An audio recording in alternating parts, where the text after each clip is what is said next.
Magandang araw, ako si Binibining Michelle Bidig, ang guro nyo sa Pilipino.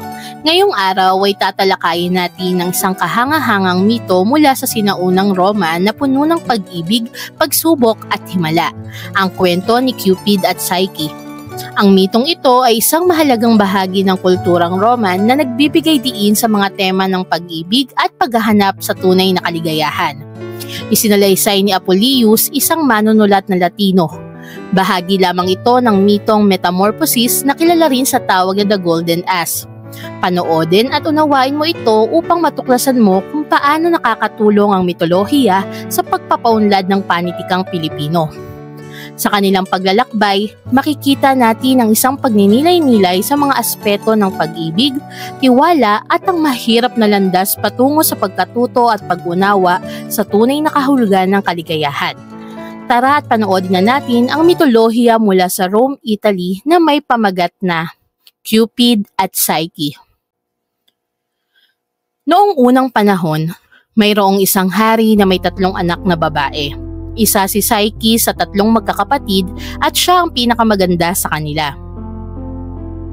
Sa sobrang ganda ni Psyche ay talaga namang maraming humanga sa kanya. Sinasabi rin kahit ang diyosa ng kagandahan na si Venus ay hindi kayang tumapat sa gandang taglay ni Psyche. Ikinagalit ito ni Venus at mas lalo pang nakapagpagalit sa kanya ay ang pagkalimot ng mga kalalakihang magbigay ng alay, maging ang kanyang templo ay napabayaan na rin. Ang dapat sanang atensyon at mga papuring para sa kanya ay napunta sa isang mortal. Dahil dito, nagalit si Venus at inutusan niya ang kanyang anak na si Cupid upang paibigin si Psyche sa isang nakakatakot na nilalang. Ngunit ang nangyari ay ang kabaligtaran. Si Cupid ang umibig kay Psyche na tila siyang nabiktima ng sarili niyang pana. Inilihim ito ni Cupid sa kanyang ina at dahil sa kampante naman si Venus sa kanyang anak, hindi na rin ito nag-usisa. Hindi umibig si Psyche sa isang nakatatakot na nilalang, ngunit wala ring nagtangkang umibig sa kanya.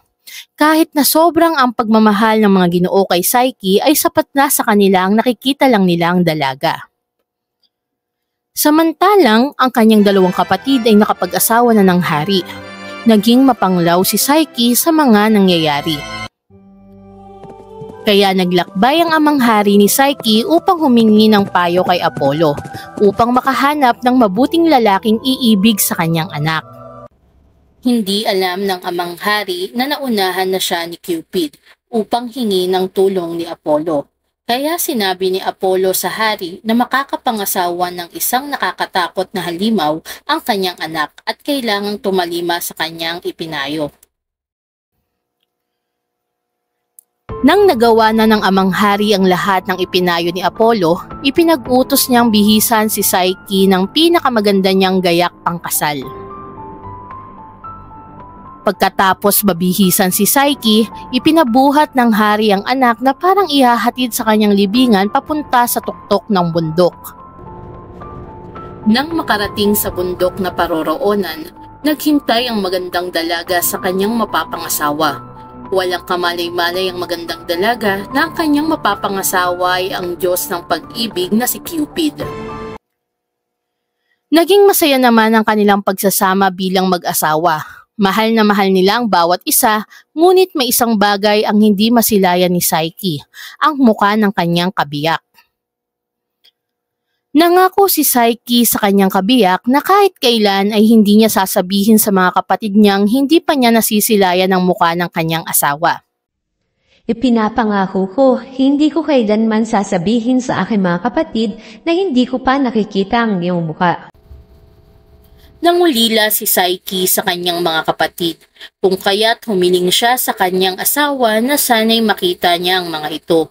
Pinagbigyan niya naman ito kasabay ang pagbibigay muli ng paalala. Nang magkita ang magkakapatid, naging mausisa sila sa kanya. Labis kasi ang yaman ng asawa ni Psyche na hindi mapapantayan ng kanilang mga napangasawa. Dahilan ito upang mabuo ang pangimbulo o selos sa kanilang mga puso. Sa pangalawang pagbisita nila ay isinalaysay ng kanyang mga kapatid ang nabuo nilang masamang balak. Sinusulan nila itong sawayin ang kondisyon ng kanyang asawa. Sinabi nilang siya ay tunay na halimaw at siya rin ang papatay kay Psyche. Kaya upang hindi siya mapatay nito, kailangang unahan na ni Psyche ang asawa. Agad namang nabuyo ni Psyche sa sinabi ng kanyang mga kapatid. Sa wakas, nang mahimbing nang natutulog ang lalaki, patiyad naglakad si Psyche patungo sa pinaglalagyan niya ng punyal at lampara. Kinuha niya ang mga ito. Sinindihan niya ang lampara. Dahan-dahan siyang lumapit sa kanyang asawa. Laking ginhawa at kaligayahan ang nag-uumapaw sa kanyang puso nang masilayan niya sa unang pagkakataon ang itsura ng kanyang asawa. Hindi halimaw ang kanyang nakita, kundi pinakagwapong nilalang sa mundo. Nang madapuan ng liwanag ang kagandahan ng lalaki ay tila ba mas lalong tumingkad ang liwanag ng lampara. Sa labis na kahihiyan at kawalan ng pagtitiwala, lumuhod siya at binalak na saksakin ang sarili. Nang akpanan niyang itatarak ang punyal sa kanyang dibdib, nanginig ang kanyang kamay at nahulog ang punyal. Ang panginginig ng kanyang kamay ay kapwa nagligtas at nagtaksil sa kanya. Sa pagnanais niyang pagmasdan pa ang kagwapuhan ng kanyang asawa, inilapit niya ang lampara at natuluan ng mainit na langis ang balikat nito. Nagising ang lalaki at natuklasan niya ang pagtataksil ng asawa. Lumisan ang lalaki nang hindi nagsasalita. Sinundan ni Psyche ang asawa, subalit paglabas niya, hindi na niya nakita ang lalaki. Narinig na lamang niya ang tinig ng asawa. Ipinaliwanag nito kung sino siyang talaga.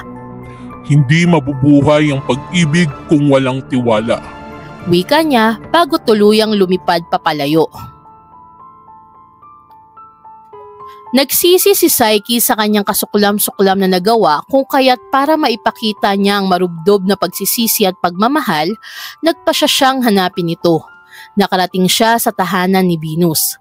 Nagpasya siyang harapin ang mga pagsubok na ibibigay ng Diyosa para lamang muling maibalik ang tiwala at pagmamahal ni Cupid sa kanya.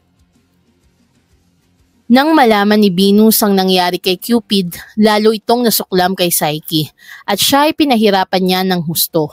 Binigyan niya si Psyche ng mga pagsubok.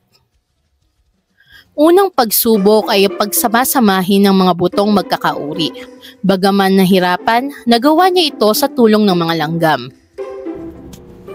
Pangalawang pagsubok ay ang pagkuha ng gintong balahibo mula sa mga mapanganib na tupa. Natutokso na siyang tumalon sa ilog, ngunit pinayuhan siya ng mga halaman ng tamang tiyempo. Hinintay niyang magtakip silim, pauwi na ang mga tupa at nakakuha na siya ng gintong balahibo na nasabit sa mga sanga. Ikatlong pagsubok ay ang pagsalok ng itim na tubig mula sa itim na talon. Hindi madaling pagsubok ngunit nairaos niya dahil tinulungan siya ng isang ibon upang makasalok ng tubig gamit ang prasko. At para sa huling pagsubok, pinakuha siya ng kahon upang humingi kay Proserpine ng kagandahan. Ito ang pinakamapanganib na pinagawa sa kanya. Ngunit kagaya ng mga naunang pagsubok ay tinulungan siya ng isang tore na makapunta sa kaharian sa ilalim ng lupa, sa kaharian ni Hades. Nakakuha siya ng kagandahan, ngunit natukso siyang buksan ng kahon upang kumuha ng kaunting kagandahan para magustuhan muli siya ni Cupid, ngunit siya ay nawalan ng malay dahil dito. Nalaman ni Cupid ang pagpapahirap ni Venus kay Psyche kung kaya't dali-dali siyang nagtungo sa kanya upang ito'y iligtas. Nang makita ni Cupid si Psyche, kanya itong pinana ng kanyang palaso at pana. Nagising si Psyche. Tinulungan siya ni Cupid upang madala niya ang kahon kay Venus. Nagawa niya lahat ang pagsubok at upang hindi na muling mangambala pa ni Venus ang kanilang pag-iibigan, humingi siya ng basbas kay Jupiter. Naging immortal na rin si Psyche sa pamamagitan ng pagkain ng ambrosia, ang pagkain ng mga Diyos at Diyosa. Kalaunan, ang pag-ibig, Cupid at kaluluwa, Psyche ay nagkatagpo sa likod ng mapapait na pagsubok sa kanilang pagsasama at hindi na mabubuwag kailanman. Wakas. Muli, Ako si Binibining Che at huwag kalimutang isubscribe ang aking YouTube channel para sa mga aralin sa Pilipino. Paalam hanggang sa muli! Sanggunian, Pilipino ika-10 baitang Alternative Delivery Mode, unang markahan. Panitikang Mediterranean, Module 1, Mito mula sa Rome, Italy, unang edisyon 2020.